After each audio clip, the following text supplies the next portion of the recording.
Yeah, so my name is Jiang. I'm a high school teacher in Beijing. I'm probably the most well-known high school teacher from China in the world right now. I'm not a fully accredited professor, just to be clear, so the internet doesn't go crazy. But my nickname is Professor Jiang. That's what people online call me because my real name is difficult to pronounce. Most people refer to me as Professor Jiang. So just to clarify, my third prediction is not that Iran would win the war. My third prediction is that the United States would lose the war. That's a very important distinction because it's possible that both Iran and the United States could lose this war. So just to be clear, that was my thinking. Back in 2022, Russia invaded Ukraine, and this changed the geopolitical map. Ukraine and Russia together controlled about a third of the world's grain supply. If Putin had been allowed to consolidate his gains, it would have put enormous pressure on global trade. There is a well-known theory called the Mackinder thesis, or heartland theory,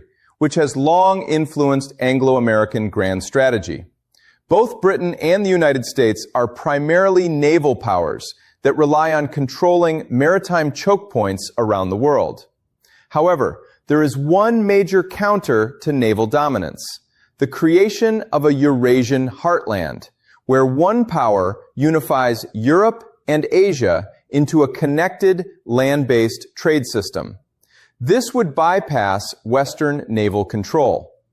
Historically, Britain and America have feared this scenario. For centuries, Anglo-American strategy has focused on preventing the unification of Eurasia by destabilizing key regions, especially the Middle East. So if Russia were to consolidate influence in Ukraine, it could potentially cooperate with Iran and China to form a Eurasian trade bloc, often described today as BRICS.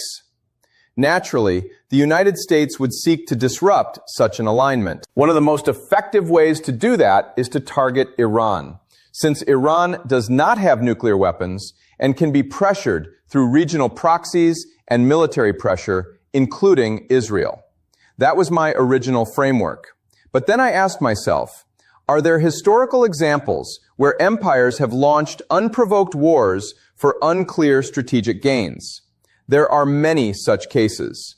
One famous example is the Peloponnesian War, where Athens invaded Sicily without a clear necessity. And what happens in these cases is important. Empires that overextend themselves militarily tend to lose these wars, not because their opponents are